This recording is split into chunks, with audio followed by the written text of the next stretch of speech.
Hello, how are y'all doing today? Yeah, you're doing great. Having the keynote after lunch is a struggle, but I am highly caffeinated and so honored to be here with you. My name, as you heard, is Fae Johnstone. I use she and they pronouns, and I have the pleasure of living on unceded, unsurrendered Algonquin Anishinaabe territory, colonially known as Ottawa, though my organization is based in Chipukchuk-Mi'kmaq, colonially known as Halifax, Nova Scotia. The title of my session today is Building Solidarity with Queer and Trans Communities, Together for Freedom, Equality, and Human Rights. As you likely know, we are in a scary time when it comes to queer and trans communities. I wake up every day and my heart goes out to our friends in Saskatchewan and our friends in Alberta who are under a government that is undertaking an existential assault on the freedom of trans kids to be themselves and putting a politician in your family doctor's office determining who can get access to the recommended care of their family physician. What do we say to those governments? Now, I've been in this movement for 10 years. I started out as a young, proud feminist. My first rally was in Ottawa, a protest against slut-shaming and sexual violence against women. And over the past 10 years, I've had the honor of traveling from coast to coast to coast to rally queer and trans communities, to work with our friends in labor, our friends in feminist movements, to build the power of our movement, to build a better future for queer and trans people everywhere. In the last 5 years, I have risen to a dubious fame, as I like to say, as a transgender person of ill repute. I was gonna say a slur, but I don't think this audience is ready for that. We'll work to it in future. And my story is one that I think highlights how quickly the world has changed. You know, when I was in high school, we told my generation of queer people that a brighter future was ahead of us. I grew up believing that instead of dedicating my life to fighting for social justice, I could buy a gay bar and have a great time serving good, cheap drinks to gay people everywhere. Instead, we now live in a world where queer and trans people like myself are more and more worried for our freedom and for our future. Where parents, moms, and dads are scared that their kids are gonna grow up in a Canada that is actually less safe than the one my generation was born into. In the past 5 years, I have been doxxed. I have had to be accompanied by security guards for 7 days straight in 2023 because I had my face on a Hershey's chocolate bar. We are all allowed one moment of selling out to corporate powers if it gets your face on a chocolate bar. And if they hopefully next time pay the therapy bills that result from that experience. I have been doxxed, I've been targeted, I have had my spouse, my family doxxed and information about them shared in public spaces. I have had to worry about my safety. And my story is unfortunately one of very many. I have friends who are scared to speak out because of this climate. I have parents who for so long have been the first, the folks on the front lines, actually having to take a step back, not because they don't want to be advocates, but they know that by speaking out, there is a risk to their children. That is the Canada that we live in today. And to help respond to that environment, 2 years ago, some friends and I founded a new organization. We are called the Society for Queer Momentum, or Queer Momentum for short. And we were founded because when we saw this tidal shift in the Canadian landscape on queer and trans issues, we thought we needed a new vehicle. Canada is home to some incredible national queer nonprofit organizations. They are there providing services and supports, largely through government funding, to meet folks where they're at in local communities. But we don't have public policy or pretty Instagram statement problem here. We have a political crisis where there are groups that are trying to turn us against our neighbors and trying to build walls where we're no longer able to see a shared humanity. And so we founded Queer Momentum to bring the politics back to Canada's queer movement, to be an organization that can challenge politicians and governments of all kinds to halt regression and to help our movement push for bigger and better gay things for everybody. We do that by mobilizing campaigns, by supporting activists to adapt to the divide and conquer strategy of our opposition, and to work with our friends in labor and feminist movements to ensure that solidarity isn't just a buzzword, but that we are showing up for each other in cities and small towns from coast to coast to coast. Now, in the last federal election, we ran the two most fun gay campaigns that this country has ever seen. And you can see a little bit of what those campaigns look like on your screen. And because of our support from Canada's labor movement, we reached over 10 million Canadians. We mobilized hundreds of volunteers with a message not to say who they should vote for, but simply to ensure that they are voting for freedom, equality, and human rights. And what I learned is the best way to get gay people to do anything is to make their local drag queens bully them. And so, the theme of your conference is building on your successes, and I think it is incredible in this era of doom and gloom to recognize how far we have come. When I graduated high school, we again told my generation it was going to be a good and happy future, but we were still in the early days of making that change possible. And I actually had the pleasure of going back to my high school just 2 years after I graduated, and where before there were no out trans kids in my classrooms, there was now a front row of blue-haired, they, them, kind of confusing-looking children living their best life. We have a generation that for the first time was not taught the shame and self-loathing that was taught to mine and every generation before. We have a Canada where we have members of parliament who are part of our community. Did you know that Manitoba is actually the first jurisdiction to elect a transgender man to their legislature? Where our deputy premier and minister of health is non-binary? That is the future we are able to build together. And so one of my messages is that yes, we have reason to feel fear. Yes, there is an agenda of doom and gloom. But it's important to remember that that's our movement's legacy. Until about 15 years ago, there were no governments that handed gay people human rights. There was no world where we were just given the freedom to be ourselves. At every period in our history, we had to organize and fight to get those rights delivered. And so it is important today to understand our legacy. I stand on the shoulders of giants, of gay men, of lesbians, of queer people, and trans folks from coast to coast to coast that dared to be themselves and dared to demand better for their communities in an era where doing so could risk you your job, your livelihood, and indeed your very life. I come from a community and from a history defined by states-sponsored violence and discrimination. It was only in 1996 that the government of Canada stopped trying to hunt down and fire gay people in our public service. I stand on the shoulders of those who saw a crisis of a new disease, HIV and AIDS, that decimated our community and yet nonetheless came together to keep ourselves safe and organized for our governments to recognize a crisis that they had for so long ignored. My movement, yes, we are feisty sometimes, but at the end of the day, we are your neighbors, your fellow workers, your friends, and your family members. And we are united not just by our identities, by what we call ourselves, but we are united across our progressive movements because of a shared struggle against a world that wasn't built for people like you or people like me. A shared struggle and a shared dream of a world where we have freed ourselves and freed everybody from the systems and norms that have perpetuated inequality for generations. I didn't have it ready for this talk, but I'm getting a shirt that says "Liberate heterosexuals everywhere." With the best case, we're not here to recruit, but we do have better bars than you do. And so if they ever say that there's this ideology out there to turn everybody gay, do not believe them, but know that if we wanted to, we probably could.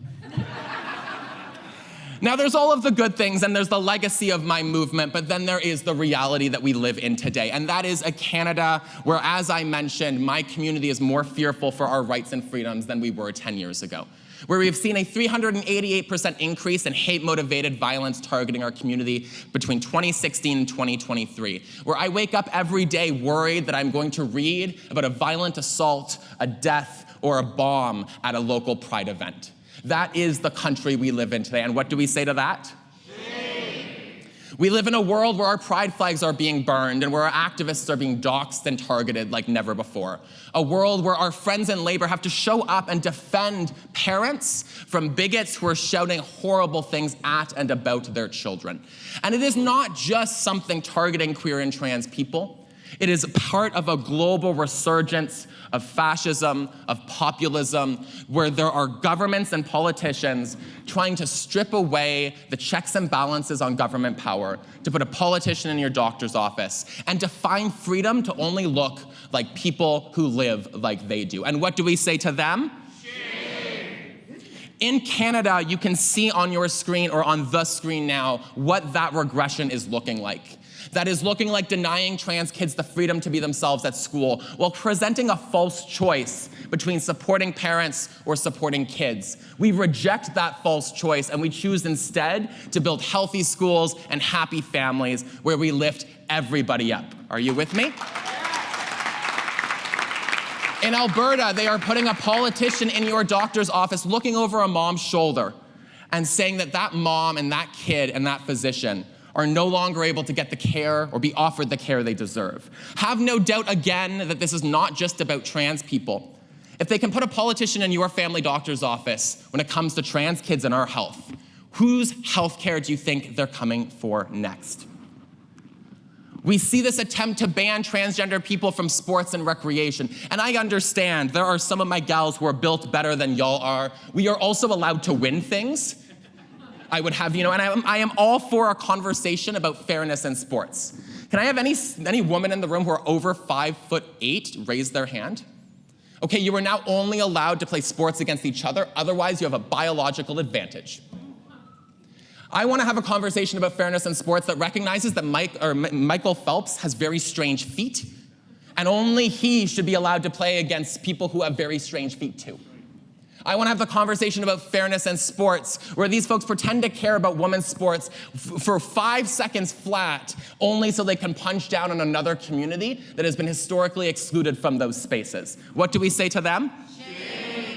When we have a crisis of gender-based violence, intimate partner violence, and sexual assault in our schools and communities, we are seeing governments trying to limit access to education about healthy relationships, about consent, about inclusion, and about different kinds of bodies. And where does that lead? That leads to more violence. In an era where our young boys are being taught by Andrew Tate and Elon Musk, it leads to an era where we see the resurgence of a misogyny that leads to more women's lives being put at risk. What do we say to that? We see a government trying to decide if they know what your body is and know what a woman is. I know that it is dangerous for any government to imagine that they can define who is or is not a woman, because that is, again, them putting their politicians in our bedrooms and telling us who we are and how we can live our lives. What do we say to that? Shame. Have you caught on to the theme yet? And so I want you to think about those kids. Think about the 15-year-old trans kid in Saskatchewan that is already the gay kid who looks a little bit different and now is having a politician aid and abet the playground bullies. What do we say to that? Shame. Think about the mom. Think about the dad. They might not understand the whole trans thing. They probably don't. But they know that when their kid came out, a sparkle came back into their eyes. And they might screw up the kid's name and pronouns, as all of us do, as all of you probably will. But think about that dad in a small town who has governments that say they think about families like theirs and communities like theirs. And that dad's now a little bit more worried when he puts his kid on the bus to school. Is that the kind of Canada we want to live in? That is the kind of Canada that they are creating before our eyes. Underneath their misleading slogans, they are using queer and trans people as a scapegoat for a conservative agenda to divide and conquer our communities, to restrict freedom and strip away rights, and indeed to change who we are as a nation and as a people. It is very much about weakening the Canadian Charter of Rights and Freedoms that keeps workers, queer people, women, newcomers, refugees, and minorities of all sorts safe from government overreach. Their agenda, indeed, is to afford freedom to only those who look and live like they do, while creating a culture where we vilify diversity, where we mistrust our neighbors and lose sight of a shared humanity, with rage becoming a defining trait in our culture. If unopposed, and this is where it matters most, if unopposed, this agenda will not just hurt queer and trans people. I don't want you to think that my ask for solidarity is for the 0.1% of Canadians who happen to be trans.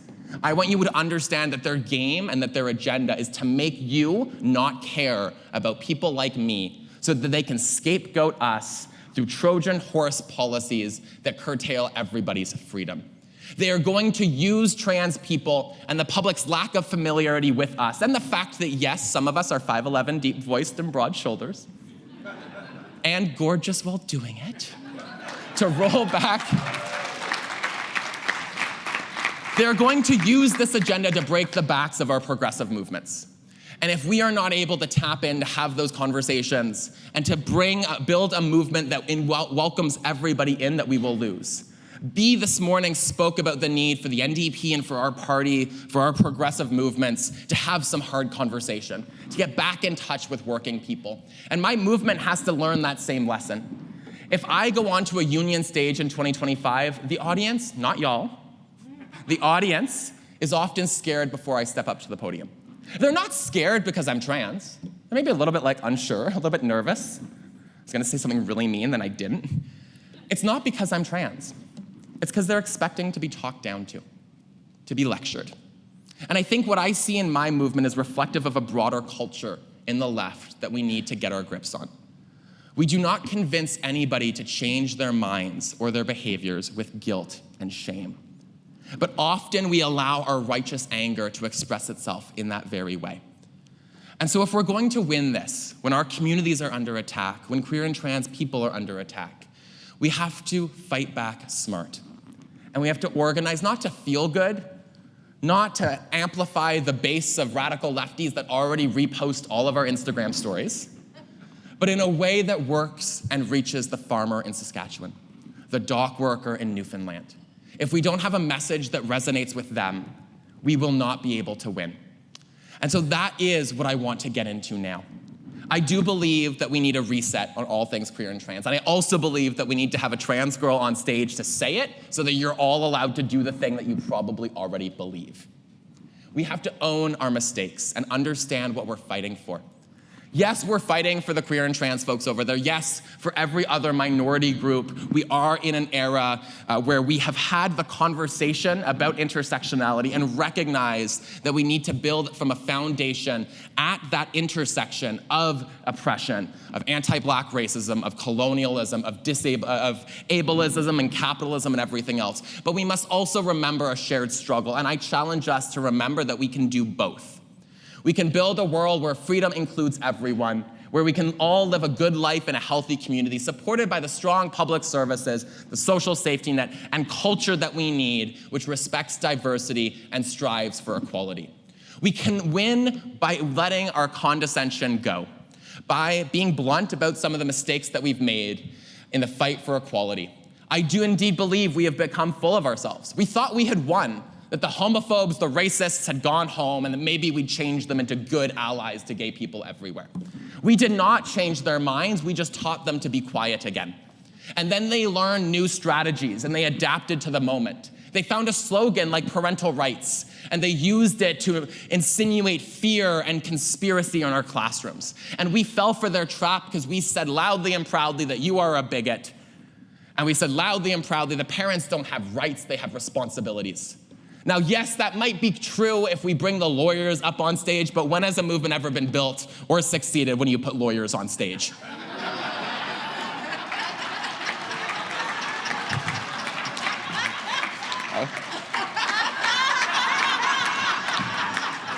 You should really ask people what their profession is before you make these kinds of jokes to an audience. I'm sure you're great.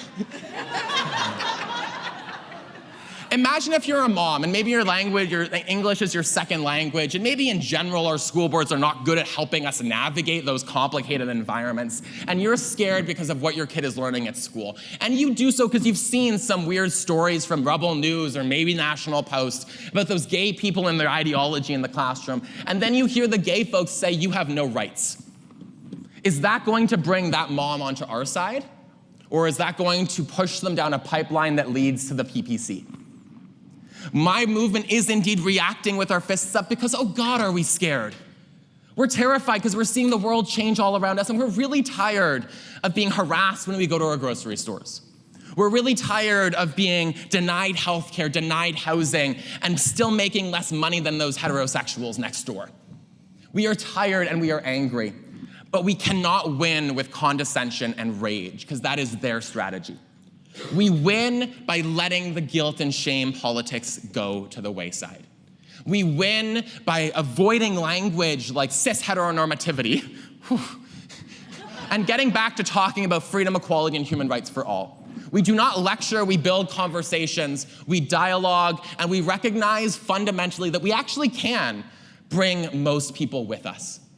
No matter who it is, if it's a mom in a small town or a big city, regardless of their race, their faith, their culture, I believe that we can win the conversation because our ideas are better than theirs are.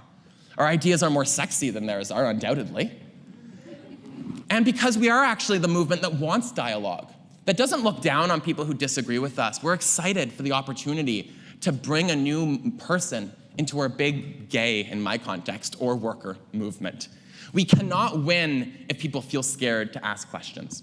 We cannot win if we expect everyone to be an expert on all things gay. We cannot win by shaming people into solidarity.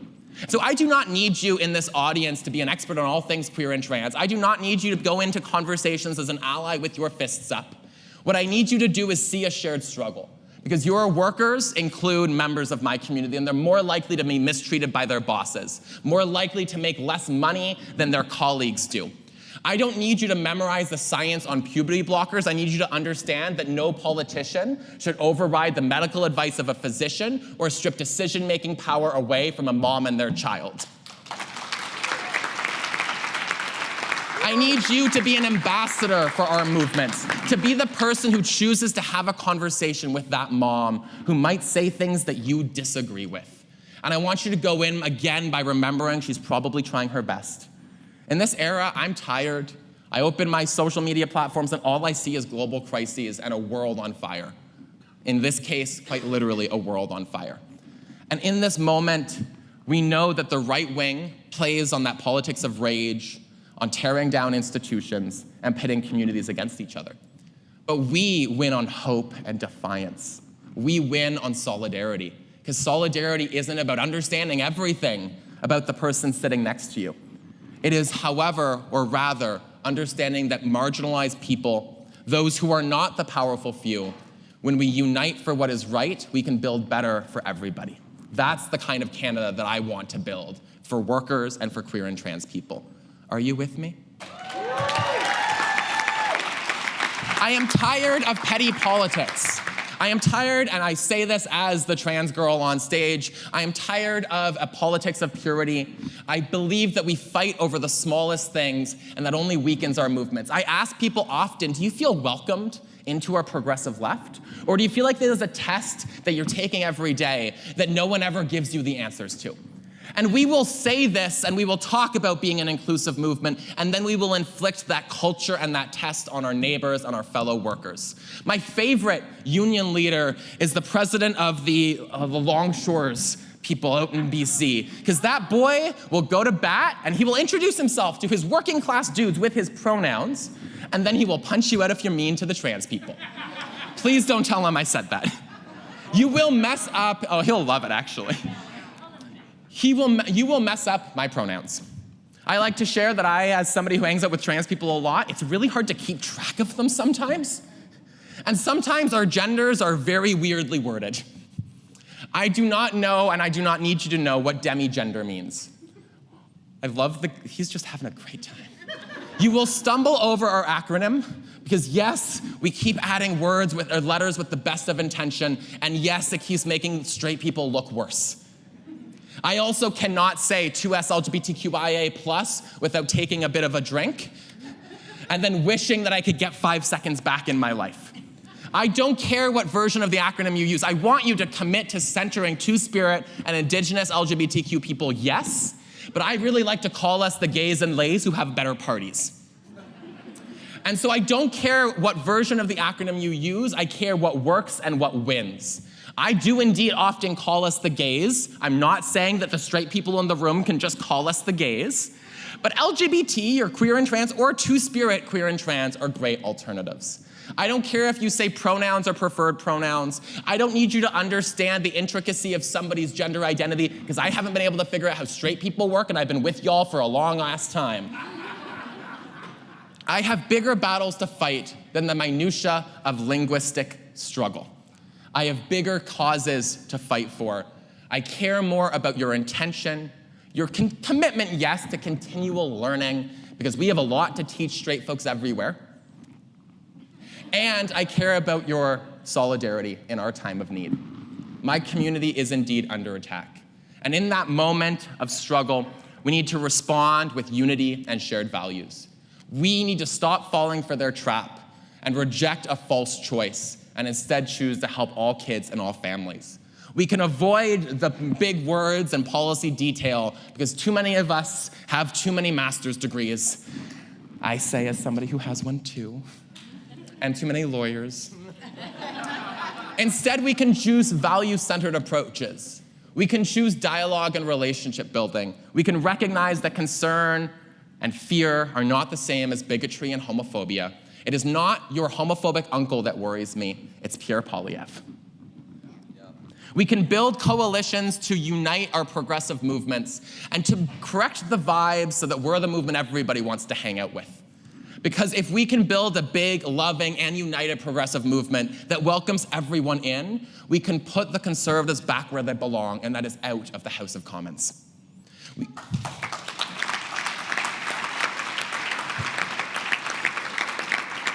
And so I always, as an organizer, have to end with some opportunities for advocacy and solidarity. And these are the 4 asks that I have for you.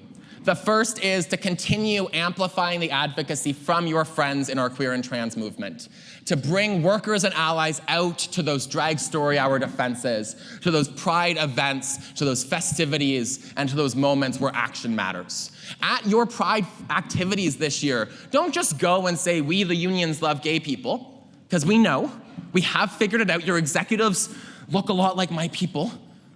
Across the country, I'm not outing any of yours. Labor is really gay, and we're really okay with it.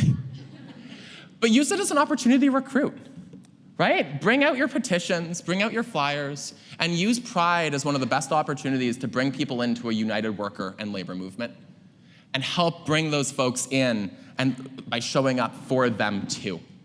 Do the work of educating and engaging. Invite us into your world, because I do not trust many a straight person to educate about gay things. I'm sorry. But what you can do is you can help have those conversations with your members. Whether you are a newcomer kid who wears a headscarf or a trans kid with confusing pronouns, you know what it's like to have your teachers screw up your name and your classmates treat you differently because of who you are. That is a foundation that builds empathy, that builds understanding, because we celebrate Pride Month for the same reason that we recognize Ramadan, that we have disability access buttons on our doors, and that we celebrate and educate during Black History Month. Because kids from all communities deserve a sense of belonging in the classroom. We can leverage the power of Canada's labor movement, and y'all are the most powerful of our progressive social justice movements. You can use that infrastructure to show up and to show up in numbers. And I ask you to not to just mobilize against governments in Saskatchewan and in Alberta, but to press governments to do good things. Because we need that tone shift. We also need to show the world that we can win things. That we're not just a movement here to tell you you're a problem, but that we will unlock victories, yes, for queer and trans people, but indeed for everybody. Manitoba just did it with the passage of Bill 43 to add gender expression to their provincial human rights code, and we should give them a round of applause. But more than that, I want us to take back the narrative. They pretend to care about families and parents. So why are our progressive governments not announcing more funds to support families of trans kids? If they say that they care about families, let's make them prove it. And they will show their true colors when they vote down investments to keep families united and navigating what is, for all families, a tough time in the days after your kid comes out as trans. And so we need our progressive governments to step up and show that there's a counter note to the divide and divide and divide agenda of our opposition. I would also share that in our era of divide and conquer, we need to build our sibling movements. And labor is, again, uniquely positioned to help make that happen.